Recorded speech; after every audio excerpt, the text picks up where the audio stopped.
of Office Hours with, joined by always with Scott Elchison. Hello, Scott. Hello.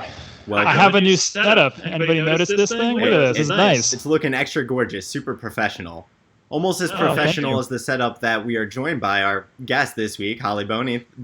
I am sorry, I asked how to pronounce your name, and I still butchered it. Holly Boni from Shoppable. Thank you so much for being here, and sorry for mispronouncing your name. It's all good. It happens all the time. So no worries. I'll give you one chance. So you gotta have to get it right after this. But I'll let the first slide. But thanks for having me. It's great to be a part of it. And this is the deep insight that we're looking to give our teams, and make them privy to how our partner meetings go. This is how it usually starts, with either Scott or I mispronouncing somebody's name, and then we get really friendly. It's a great icebreaker. So glad to have you both here. Thanks again for being here. So all right. Let's just dive right into things. We always like to tee it up nice and soft with the first question, get everyone nice and comfortable and settled in. So, Holly, why don't you just tell us, what is Shoppable? Yeah. So Shoppable is a company. It's obviously a verb, a noun, adjective, pretty much everything in the e-commerce. Person, place, and thing. Merriam defines it as.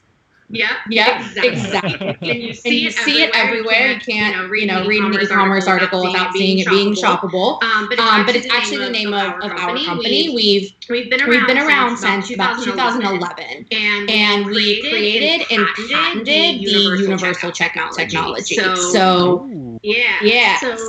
what that means is we're B2B. We license our technology to brands, publishers, agencies, marketplaces, essentially anyone that wants to create an e-commerce experience and be able to capture their consumer right at the point of inspiration. And maybe that means you buy one product from one retailer or 6 products from 6 retailers. But ultimately, it's bringing that multi-retailer checkout to wherever the consumer is looking to shop. And so, Instagram is probably one of my, when I think social commerce, right, I go straight to Instagram. But when you say any platform, it's not just limited to social, right? It could be Messenger, it could be, a website. I guess what are you defining? What do you define as everywhere and anywhere? So, it really depends. Obviously we have a huge product suite, but essentially with Shoppable's APIs, it can be anywhere. It's actually super ironic. I talked to a consultant yesterday who he's like, listen, we think commerce in live stream is the next big thing. It's happening now. Yeah, exactly. He's like, so how can we get your APIs to work in live stream? So, essentially it is anywhere.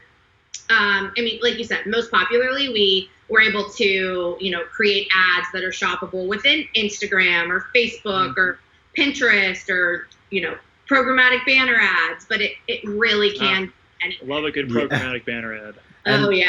They're not really very sexy. And I don't mean to derail your very eloquent overview, but when we're talking live video, you're talking about a new idea for a new age QVC and making, that kind of content shoppable?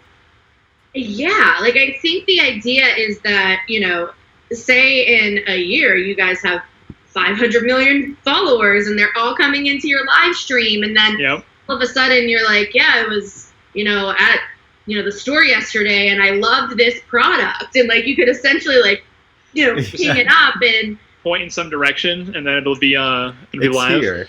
Right. And the consumer could just be like, oh wow, Ryan likes that, cool, let me add it to my cart, and they check out right here. And maybe the retailer was Target or Nike or whatever, but you would never have to go there. You just buy it right in the frame. Right. I know it's interesting, right? Especially when we talk about live video, because Twitch has been experimenting this. They have their Amazon Blacksmith product, which allows kind of the same thing. Hopefully one day when our stream becomes affiliates, we can pull up the Amazon Blacksmith and you can kind of list products, and for every sale you drive through there, that streamer earns a commission on it. But of course, because Amazon owns Twitch, it's limited to just going to Amazon. And as you might imagine, that all kind of makes sense. But I agree with you. Like the idea of live stream shopping is really interesting. There's another company out there called Shop, which has been doing that exact model, but for the Chinese market with like American products, because some of the products that are available here aren't available in China. So like they have somebody that'll go into, let's say, like a Coach store, put up a live stream, and just like kind of try on like their spring collection, review the handbags, and then people just buy them right then and there, which is just really interesting. And I mean, essentially, that's what you want. Like, I think about myself, and, you're on Instagram or you're on Pinterest or, wherever you're at, and you're like, oh, man, I really like that, $1,700 purse. I'm going to you give yourself a couple of hours to, like, go back to whatever, brand or store it is. You're like, yeah, maybe I should. Right. Yeah. But like, it's just like candy in the aisle of like a supermarket. Like, if you can get that person to purchase it right in that moment, the chance of them doing it is proven to go up. Right. And just to kind of clarify this, because I think this is something that we ask all the companies in the social commerce space. When you say like instant checkout, you mean that you're actually providing the checkout experience within the kind of user flow that like Shoppable provides on that website or digital channel, right? Like you're not kicking anybody to a cart or a third-party website to actually complete the checkout. You're doing everything on location. Exactly, and that really is what kind of makes us different. And it like I said, it could be one product, one retailer, or maybe throughout the this hour, the first thing Ryan is like, I love these sneakers from Nike. And it's like, click, add to cart. And then he's like, and I also really like this backpack from, Herschel, and click, add that to cart. But ultimately, the consumer only has to check out once, because that shopping cart exists in that experience. And we're eliminating the need for any type of redirect, because that's what we do. We handle it all on the back end. And then I know you said that you're in and across, all these social channels, but just for the benefit of our audience, where are those destinations if you want to just dive into the full list of where you guys operate? Yeah, so we work in a couple of different verticals and a couple of different markets. We have a really strong presence in the CPG space. So work with big CPGs like GSK or Mars or trying to think of some of like Hill's Pet, Colgate. We work with these brands both on their brand sites, to allow a consumer to shop on their brand site while still having a retailer fulfill it. You go there and you're like, okay, I want to buy this pet food. I'm going to buy it from Walmart. I'm going to add it to my cart right here on greenies.com. I'm going to check out right here, and I never have to leave. Or maybe we run advertisements for Greenies or for, Huggies or Cottonelle or some of our other brands. And they run their ads and they're paid in social media across Pinterest, across Facebook, across Instagram. The products that we have are pretty platform agnostic and can really work essentially wherever that brand is looking to capture their consumer. But then, CPG is a big space for us, but we work in the publishing space as well. Like Meredith Corp is one of our, our clients that we love to talk about, because think about, you Google, 10 best summer accessories from a Hamptons house, and you end up on this publishing site. I don't think I've ever Googled that. I wish. Yeah. I know, right? Well, we're all New Yorkers. Everyone's thinking about the Hamptons on May 15th, whatever it might be. Yeah. But yeah, so for us, we're able to get rid of that standard affiliate model where it takes the consumer away and really put that checkout right on that publishing site. And those are like kind of our, our most popular ways of using Shoppable, but the possibilities are really endless. Are you limited on like the number of like products that can be listed?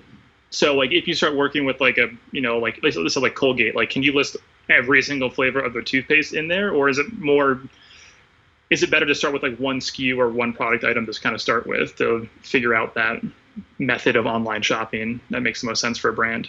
Yeah, so I guess it kind of depends on, what you're trying to accomplish. Maybe for someone's brand site, when someone's typing in www.revlon.com, we work with them as well. You want every single SKU there. Like you want to go on there and be like, I want my foundation and my bronzer and my, mascara.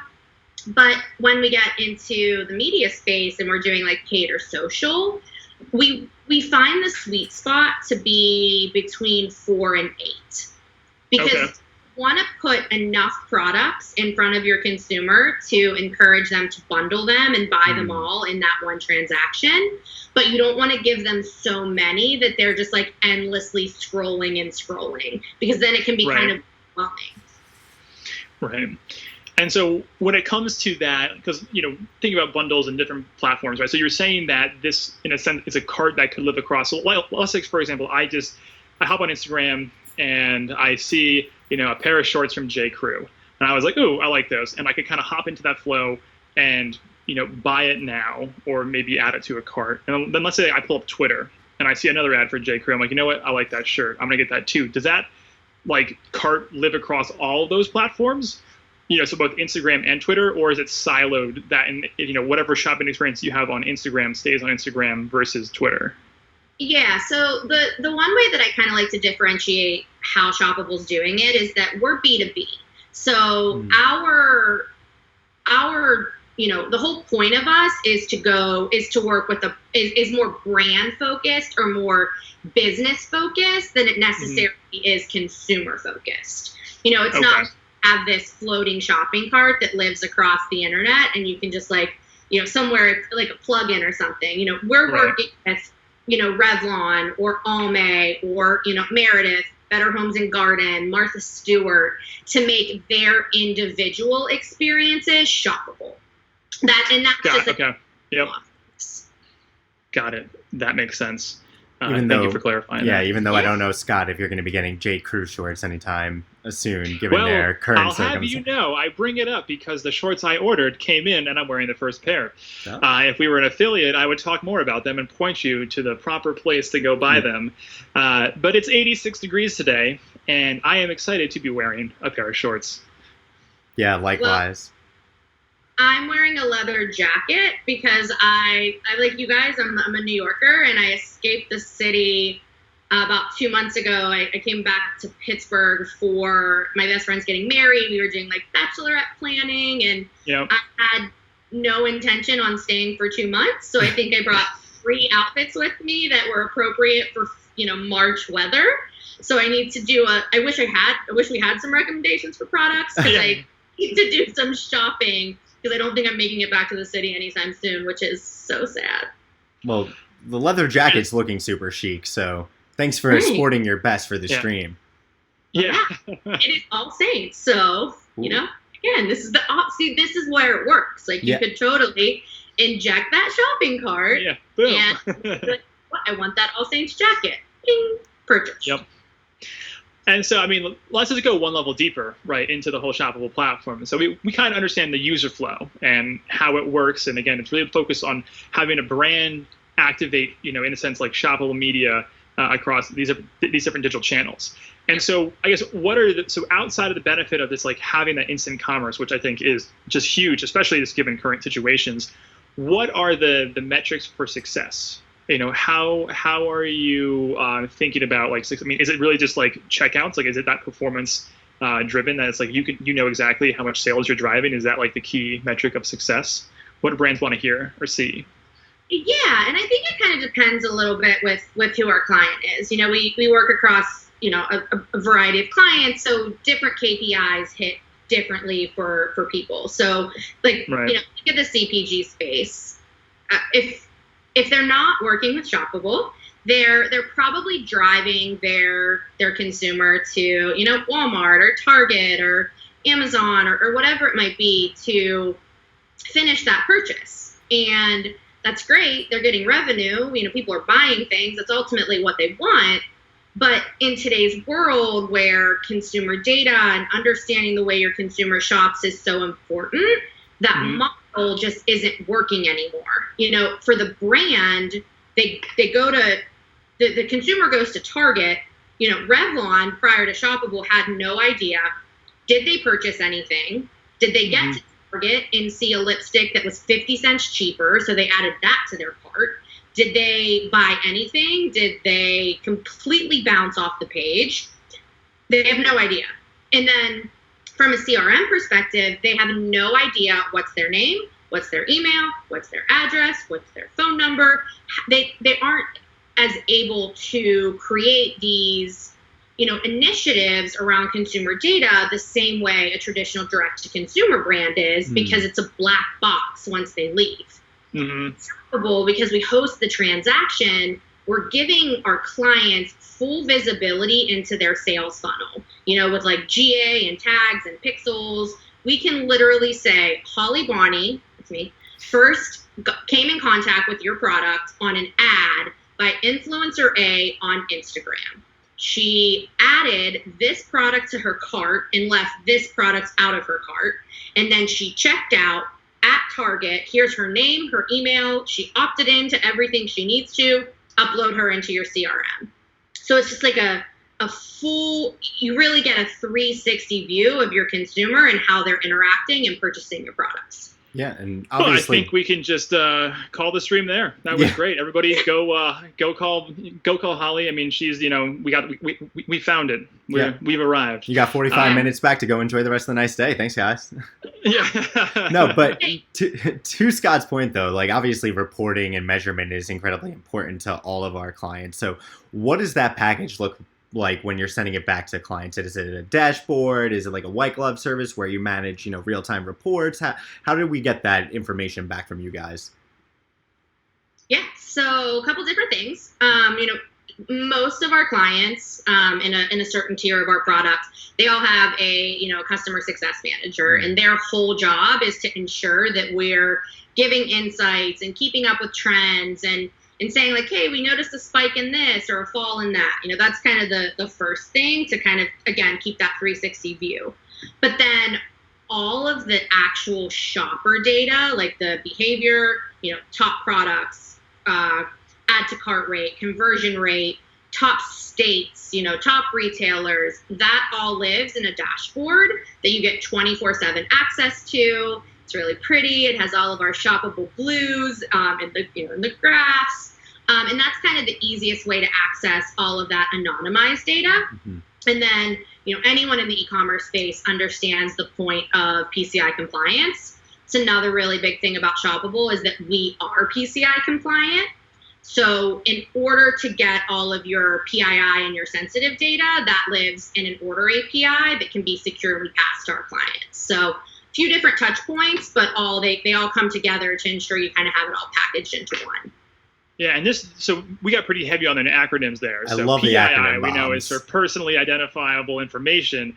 PCI is personal consumer information ? What's PCI?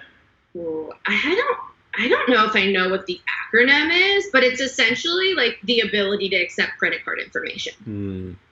Cool, that works. Like anyone who touches credit card information, due to the the sensitivity of it, has to have PCI compliant certification. And think about a Meredith or a Revlon or a Greenies, whatever. They've never hosted a transaction. They've never had to, so they don't want to deal with that. They don't want to have to go through third-party audits and have their systems and servers and everything looked into to make sure that they're doing it right. We do it. That's why we do it, so that our clients don't have to worry about it. The absolute benefit. And so that's an interesting kind of way to kind of go into how brands do work with you, right? So obviously there is thank you, chat. Look at this from our very own Richard Yao. PCI compliance, the payment card industry data security standard. So it's PCI DSS. Yes. And now that you say that, I recognize it from our files. We'll have to keep a long list of acronyms and definitions for our guests to access and chat, because in this industry, acronyms are endless. Like when I started in e-commerce, prior to this job, I worked in payroll. So I could tell you everything about your taxes, but when I got into the data privacy, I was like, what is all this? So thanks for helping us out.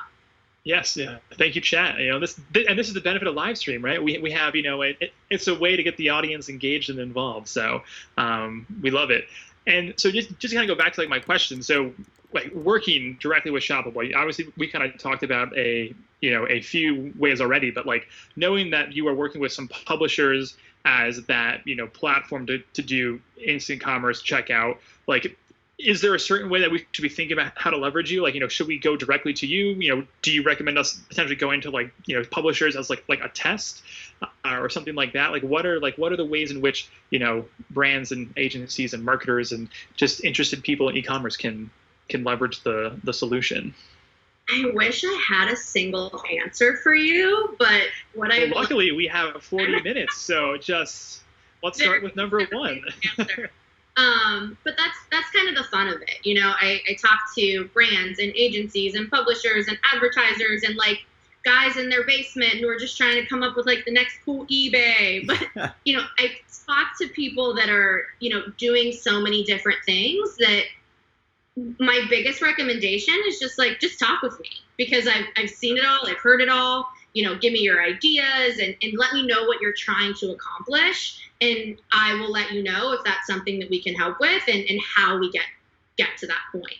Because, the beauty of of Shoppable's technology is it's very back end. It's really the commerce engine that we can kind of manipulate it and tweak it to really kind of fit that consumer vision, however you're looking to, to kind of get there. So if I was a guy that was looking to start selling coffee online as an e-commerce business, and I wanted to create some shoppable posts. Hypothetical, of course. Hypothetically, what would I do? What would you recommend? Just like standard, it's like there's a template. I'm like, hey, here are my SKUs. You kind of run it through, then we pump out the media. Is that kind of like it? So can I switch up the scenario a little bit? Totally. Cool. So say that you are a super cool like fashion or beauty blogger, and you recommend dreams to expire too. Yeah, there you go. And you recommend like the best like vegan or cruelty products. Like you're doing posts about this all the time. You have 2 million followers now. Your affiliate revenue is getting really high, and you're like, you know what? Like, I can make a business out of this. What you would do is you would take Shoppable's APIs or our technology. I don't want to get too technical on you guys, but you would essentially pull all of the products from our product catalog that you want to feature and put them on your site. So you as a beauty blogger, you don't have 400 eyeliners in your bedroom and 600 foundations in your basement. You don't have to have inventory. You don't have to hold anything. You don't have to have a warehouse. You don't have to ship. Because what Shoppable is doing is we're building an invisible bridge between our clients and the retailers. So all you do is you pick and choose what you want to feature, and then our technology handles the rest. Got it. That makes me want to really blow out this live stream. That seems like a great way to diversify our revenue streams. So that's great. Maybe we can do a midweek live stream where we just feature products from the Shoppable catalog that we're hosting in our live video experience. So, that would be fun. Exactly. And then the way that it works is you guys get all the affiliate revenue from everyone that purchased it, and your affiliate revenue is going to be higher because your consumer didn't have to click 400,000 buttons just to get to checkout. Right. We got to come up with a beautiful native ad unit to live inside this experience. So exactly. In that vein, talking about ads, what is the ad experience with Shoppable? Can you tag one product? Can you tag multiple products? Can you make recommendations off of it? How does it vary from platform to platform? Is it uniform across? I know that's a lot in one question, but I think you got it. That was like 3 questions. You want to slice that up real quick? Okay. What is the ad experience for Shoppable? We'll start there, and then I'm sure you'll answer the other ones in that. Yes. So Shoppable, our ad product, it's actually an out-of-the-box solution. I talked about how we can create all of these wild and unique and fun experiences via our technology. not everyone has 400 developers in their office who are coding up the latest thing based on what we have to offer. Was we created an out-of-the-box ad experience for agencies and brands that really want to make it super easy. So the ad experience itself, out of the box, no coding, and it's uniform across all platforms. So we essentially are building mini sites for our clients, giving them the URLs, and then telling them to use them anywhere that they want. So maybe it's, I'm a super cool influencer, swipe up to shop now. When you swipe up, our URL, and that's where the commerce piece comes in. With that in mind, think about if I was a super cool influencer, and let's keep to beauty because that's obviously a space I'm super comfortable with. But I don't know how much makeup you guys put on in the morning, but when I put makeup on, only cover up. Varies day to day. Recently, it's been a lot of like the naked face, but I haven't been outside in a while. Just cover up here. This is the first time in like 3 weeks, so now beauty. It's my space, but. When women or men are putting makeup on, there's not just one or two or three things that they need to put on. I don't know who came up with like primer and foundation and powder and then setting spray and then, more powder. There's all of these different things that you need to achieve, the beautiful Kim Kardashian face. So for Kim, say that she's working with a brand that uses Shoppable and she's like, oh, get the look on my face, swipe up to shop. Like what you asked was, can you feature more than one product? Yes. Shoppable could then put in a carousel all of those products that are needed to look like Kim Kardashian and what her face ended up looking like. So for the consumer, for them, it's like, do I want this? Yes, yes, yes. Oh, uncheck this. I don't need this one. And then the other ones I need. So they're all right there, right in front of the consumer. It's not like they're driving to a single PDP and then going back up to the menu, pulling down foundation, then driving to it's just so much more seamless to buy more than one product at once. Yeah. No, I love it. It's just a very, to your point, like this is like the one thing I think that we've always looked for across the multitude of different social commerce companies out there is, what is the solution that is driving you to be able to purchase now, right? Like any way in which you can reduce the friction of the idea, or this the whole cart abandonment of having to do one more step, which is sometimes is porting somebody to, a third party place to check out, I think is very beneficial. And so that's it, right? It's just a one click. You're there. You don't leave Instagram. You buy your products. You go on with your life. One thing that a lot of people don't think about, and I didn't even think about it until I started getting into this space, is like, think of how many companies are out there literally designed to steal your cookie.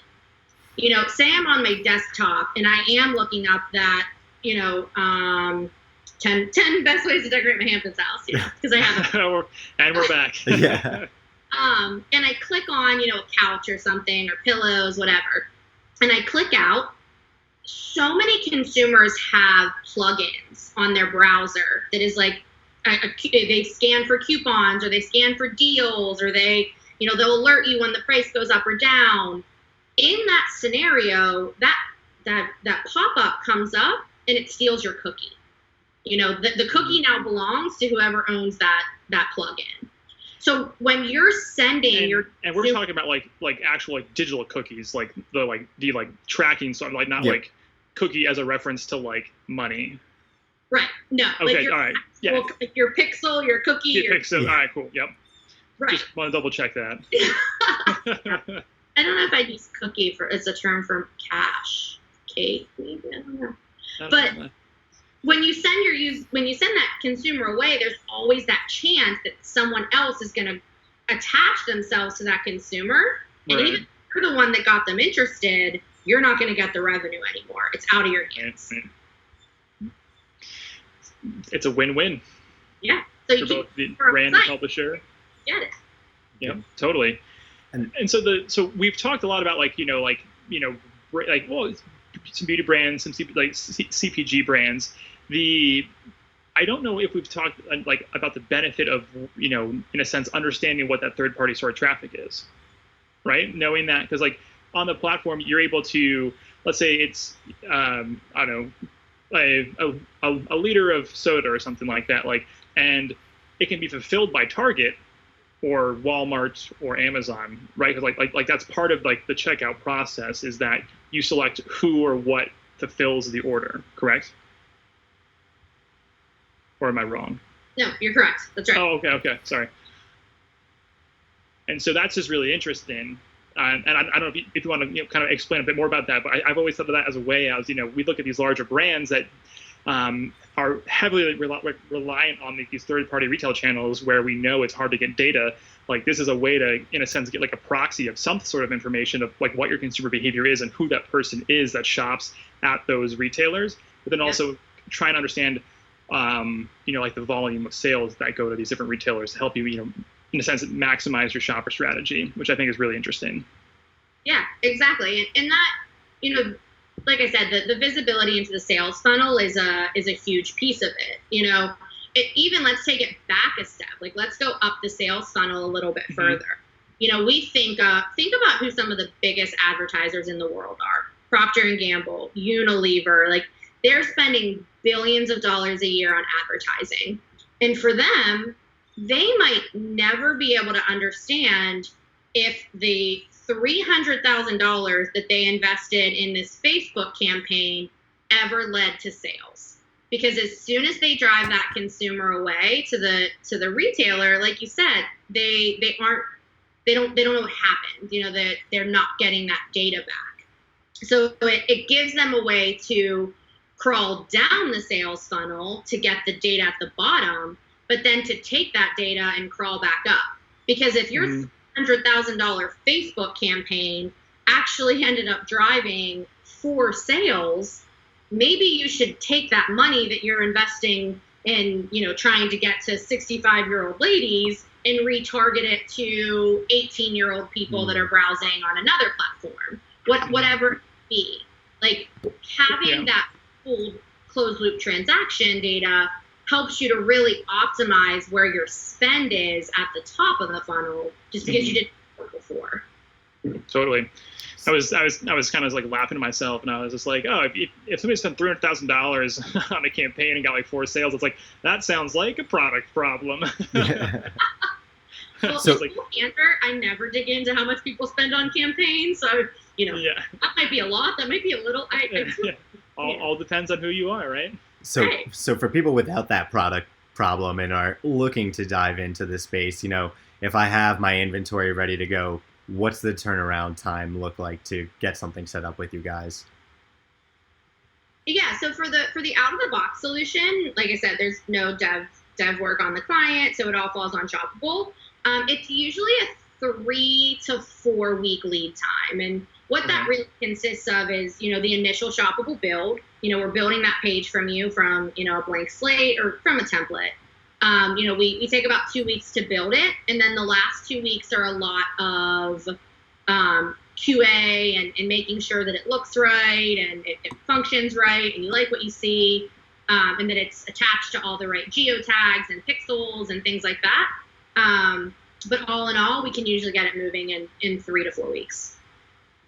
Yeah, no, that's great, because obviously agility and speed to market right now to take advantage of the shifts in consumer attention and behavior that we're seeing are incredibly important.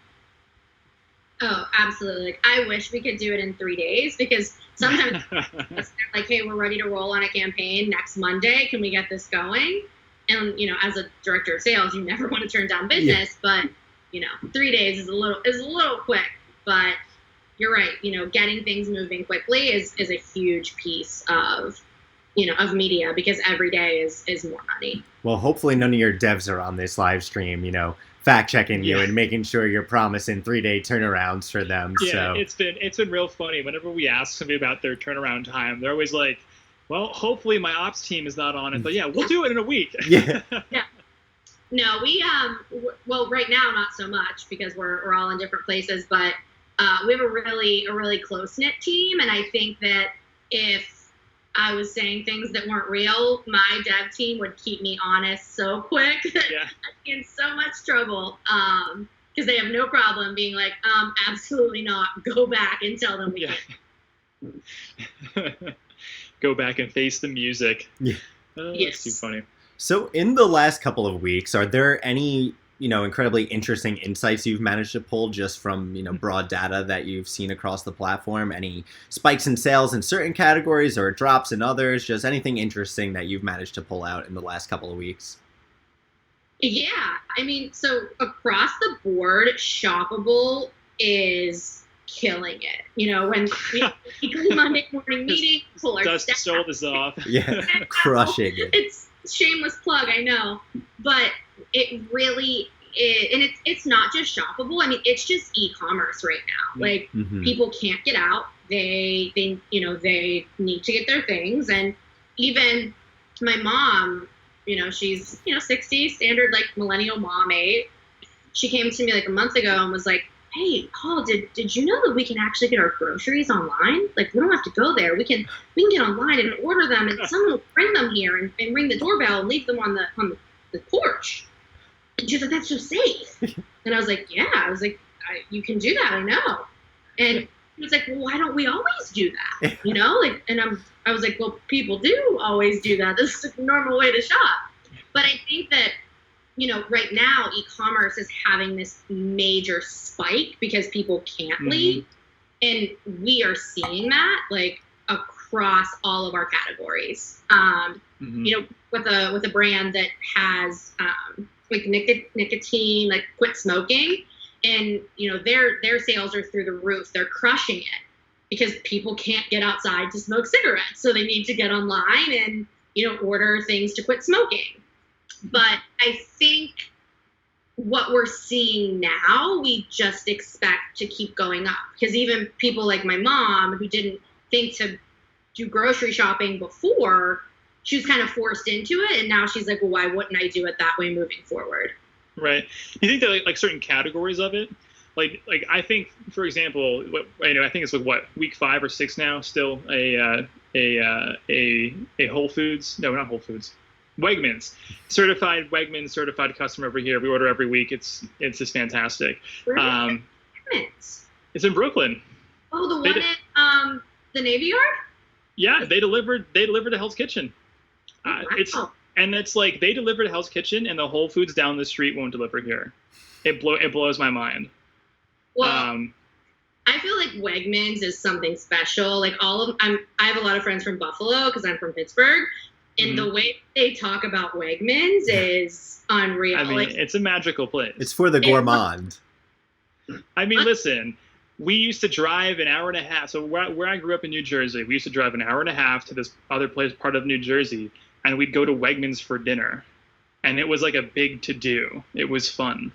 Like, we'd go browse the candy aisle. It's literally a grocery store, and we'd go there for dinner because like they had like a little like hot food section. We get like pizza or like just whatever hot food it was. Yeah, I mean, an hour and a half. An hour and a half. Well, that was like a special outing. Well, I guess now that means that once I get back to the city, I'm gonna have to leave the Upper East Side and head down to the Navy Yard and check out the Wegmans. Do it. I mean, it's great. But I mean, like for me, like that's one of those behaviors going forward that I'm ingrained with, like ordering, from the Wegmans every Sunday, like coming every Sunday, Monday. I mean, that's not changing. But I mean, I'm just curious, like, do you think there are other, potential behaviors within the e-commerce space that maybe are going to go back to normal levels or shift or change? Any thoughts or insights into that? I don't know. I think that it'll obviously go back down a little bit, but I'm constantly surprised by the data that we're getting. Okay. I thought, like I said, I've probably put makeup on in the last 8 weeks 3 times, maybe. So when all of this started, we were like, you know what, our beauty and our makeup companies, like their sales are going to go down. No one cares about buying makeup right now. No one's buying lipstick. Even like beauty and makeup that people probably aren't even wearing, their conversion rate's going up. Their traffic is going up. Their revenue is going up. So I mean, I think it's obviously a good mixture of like people needing to shop online and people being so insanely bored that they're buying things that they don't need. But with how surprised I am at what's still being purchased during a complete quarantine, like that leads me to believe that people are it's not gonna go back, that people will just continue to stick with this behavior even when it's not necessary. Right. And to your point, to people buying, foundation and lipstick and these seemingly unnecessary things, I think ultimately what we're seeing is a shift in the terms of luxury and, non-essential items people consume. Traditionally be spent going out to a restaurant or buying a few drinks at a bar with a friend. So maybe that extra $50 is opening up, a hole in your pocket that is needing to be spent elsewhere. And I think that we're starting to see that spill over in those categories like beauty. 100%. And I think you kind of hit the nail on the head with like the money burning a hole in our pockets. Like, I don't think people know how to act when they're not spending money on something, and they feel like they have it, so they're just gonna buy things because it's convenient and you can, and you might not use it for the next 8 months, but I don't see that trend going backwards, because so long as people can shop, they will. True. But yeah, even if you don't use it, there's definitely an opportunity to go out and buy something. Like the other day, I just bought a pizza cutter because I made pizza, and I'm like, I don't know when I'm going to make it again, but next time I'll have it. Same thing with the microplane. Like, these are all little things that I probably ordinarily wouldn't have picked up at the store, but now that I'm here sitting thinking about it, now they're in my kitchen. Can I ask where you started your interaction with that pizza cutter? Like, did you Google it? Yeah. Did you? Yeah. Oh, yeah. Let's leave. Yeah. This So journey. I mean, took pizza out of the oven. I'm like, this smells great. I'm not going to tear it with my hands, but I don't have a great device for this. So let's just go to Google, and then from there, I think I just probably picked one of the first 3 recommendations that were a reasonable price for a pizza cutter, which is essentially just a wheel. So that was my path to purchase. So I was really hoping you were going to be like, yeah, I was on Instagram. I don't have Instagram. Pizza cutter, and I knew I had to buy it in that moment that I felt inspired. I am the lone holdout on Instagram, I think. I think there's like 7 billion users worldwide, and I'm the one person who's not on the platform. You don't have Instagram? Ryan. No, I do not. We're talking about social commerce, and you don't have an Instagram account? I bought like 4 things off Instagram like just this week. Yeah. Like this T-shirt, I bought 2 of these T-shirts. Support your local surf shop. The J. Crew pants. We already talked about those. Okay, so it was like 3 things. But, see, like my problem with Instagram is that I'm an aesthetic snob, and there's plenty of times where I've been peripherally browsing my fiance's feed and be like, that looks bad, that looks dumb, and I'm just judging from afar. So who do I know? What can I really say without being on the platform? But I'm going to hold out unless it becomes the absolutely essential shopping channel, which it seems like it might be. Like it is. Yeah.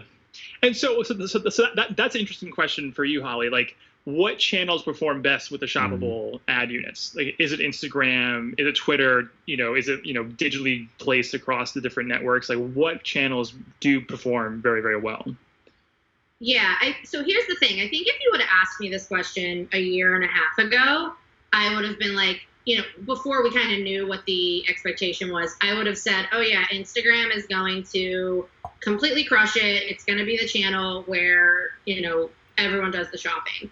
And I'm actually really surprised at some of our learnings. The first learning that we've had is that Pinterest does really, really well. And, we thought of that from the get-go, because I consider, like, speaking of being an aesthetic snob, like, I think of Pinterest as being the Google for aesthetic snobs. Like, you could Google and be like, how to decorate my home or whatever. But if you want it to be fancy and you want it to be great, you go to Pinterest to kind of get that inspiration, because you're going to get all of these, these beautiful photos. So I think that Pinterest kind of like organic nature is what drives them to do so well, but they perform super, super well. Another kind of learning that we've gotten is that organic social media actually does a little bit better than like paid media. Because think about it, if I'm on Instagram and I'm just like scrolling through my feed and I see an ad for, who's someone we don't work with, say you see an ad, like, that's such a hard problem to have. Yeah. Who don't we work with? Like, yeah, so you see an ad for NARS or something. Okay. I really wasn't in the NARS buying mood. I just happened to come across it as I was scrolling. If the ad's really great, it might catch my attention. I might swipe up and shop it. But if I'm on NARS's Facebook or I am on NARS's feed, I'm already bought into their brand a little bit more than when you caught me as I was scrolling through something else. So we've seen really, really great results with those kind of like organic and static social posts, because the people that are there, there's a reason they're there. It's not like you just caught them at any given time because you searched them 3 days ago or whatever it is. That was a trend that I was actually really surprised about, but we've learned. Oh, interesting. And but I guess but then that's tailored to like a more qualified lead in a sense, right? Because like knowing that if they're there, like they are in the, like that's like I guess like they are like the best qualified lead you can have, and that might increase the purchase decision or anything like that. Interesting. Anything? Oh, sorry. Go ahead.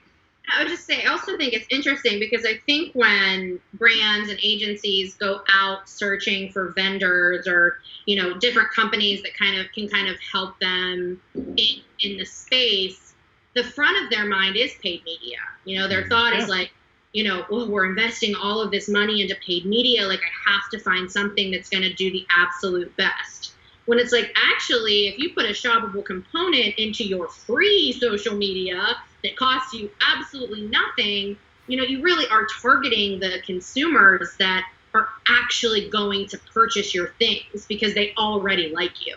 Like, why do we think Kylie Cosmetics is, the most successful brand in the world? Like, people have been going to Kylie Jenner's Instagram since the start of Instagram. It's like having that organic and well-qualified consumer with some type of shoppable post is what just drives such a great success. Meeting your consumers where they are. Just provide them with the access to, to make those couple clicks. No, that's great. That's also interesting. I mean, I think to your point, like Instagram to me seems like the place where that's where you go to shop. Like that, like they kind of get labeled as that platform, but it's interesting to hear that like Pinterest does so well, in that market. But then I guess categories of brands, like are there certain types of, is it beauty products, fashion products, CPG products? Like what are the categories that do really perform well when it comes to these shoppable posts? Yeah, I don't even know if it's a category that performs well, but one thing that we've noticed really kind of helps or works against you is kind of that price point. You have to find products in a price point that makes sense to buy at the point that you feel inspired and put in your information and have it shipped to your house. Or you have to find something that hits over that price point because, think about it. If I see a price for chapstick, it might make sense to inject that chapstick into my Walmart cart and like go back and buy it later. Shoppable, our whole business model and our whole value prop is we want them to buy it right now. Is someone going to buy a $2.99 chapstick when they have to pay $5 in shipping? Probably not. So finding that price point is super, super important, or bundling your products so that you can hit that price point. Okay. But you also don't want to go too high. You don't want to put like an Hermes bag, in a shoppable experience and think someone's about to whip their credit card out for a $20,000 handbag. But, that kind of like that 10 to maybe like $50 or $60 price point performs really well. Huh. No, that's cool. I mean, that's a good way to think about it. Is it's more like a price sensitive region. And I think that's what we're also trying to like discover too. Is that, what are the limitations on, I guess, not objects, but like products that people will buy, and what are those price points?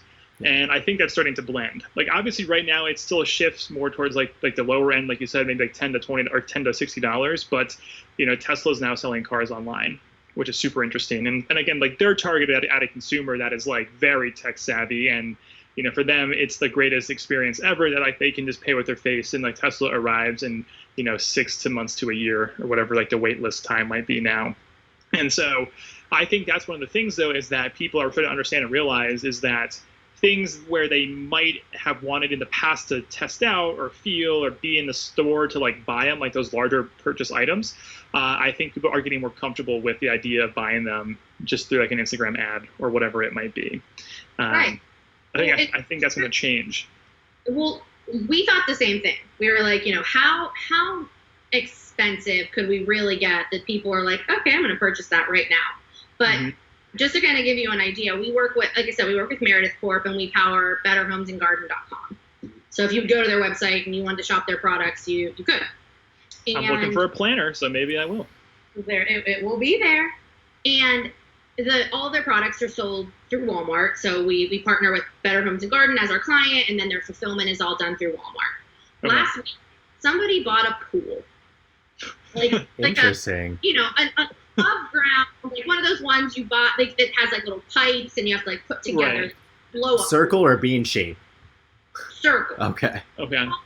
4 feet, 3.5, 4 feet, like not a baby pool. Mm-hmm. And I think it was $698, and someone purchased that pool from betterhomesandgarden.com.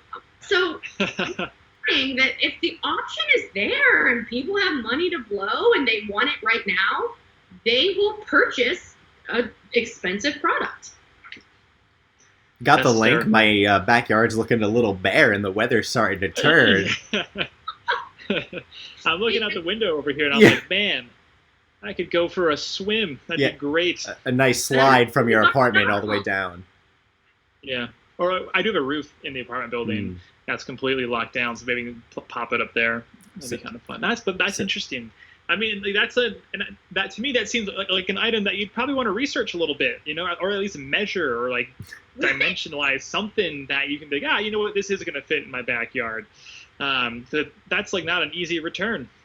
No. That's that weighs a lot. And like $700 is a lot, and I use that one because it was at the top. But like we have people that are buying porch swings, patio furniture, things that are falling in that like $250 to $350 price point, which isn't like crazy expensive, but I know if my mom was buying patio furniture, she would be going to Home Depot and sitting in it and like making sure it doesn't wobble. But e-commerce and online consumers these days, they don't want to do that. They want to buy it, have it shipped, and be done with it. Yeah, and I mean, I think that just plays into the general trend of everyone wanting everything instantly. Amazon kind of created this, on-demand economy that has been forever shortening the cycle in which you would get something. So for someone who's sitting at home and thinks to themselves, I want a porch swing, they can measure it out with their phone, place it in the environment with AR, order it while they're right there. So I think we're making the tools more accessible to everyone to have these experiences in offline environments. Similar to those online real world destinations. So maybe one day we'll have like Wonka vision where you can reach right in and pull the product out. But right now, we're still no way to sit on the patio furniture before you buy it online.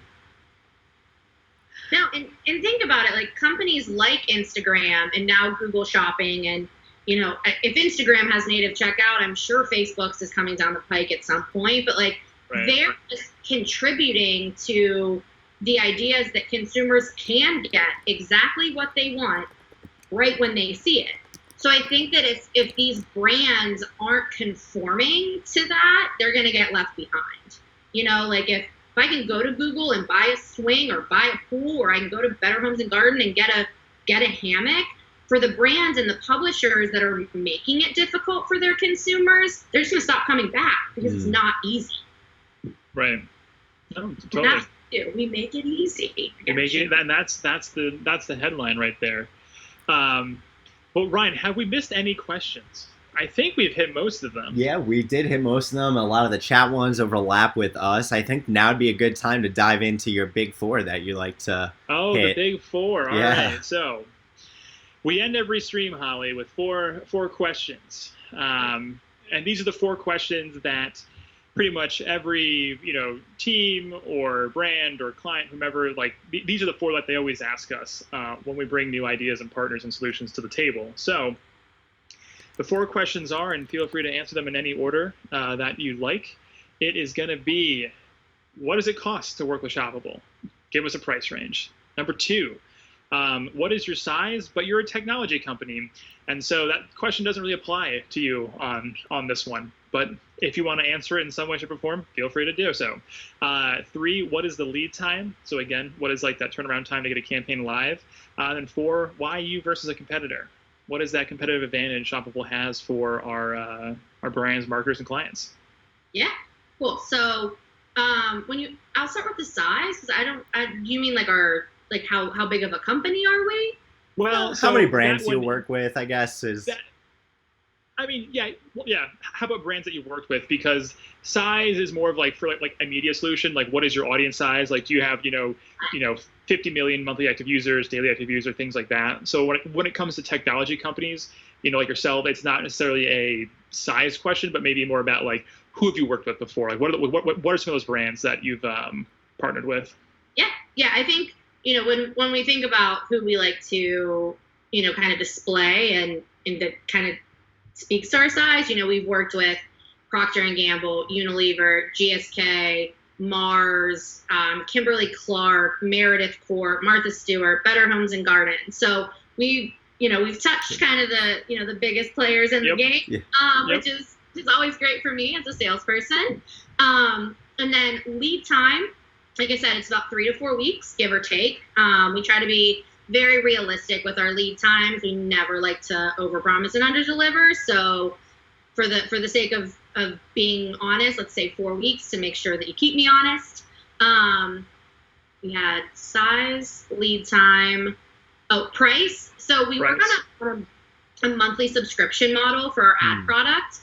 Some of our other solutions that are more fit for like e-commerce outside of the media space, they are an annual license, but our media product give you a range depending on how intricate and how much you need, is usually between like $4,200 up to $8,500 a month, give or take.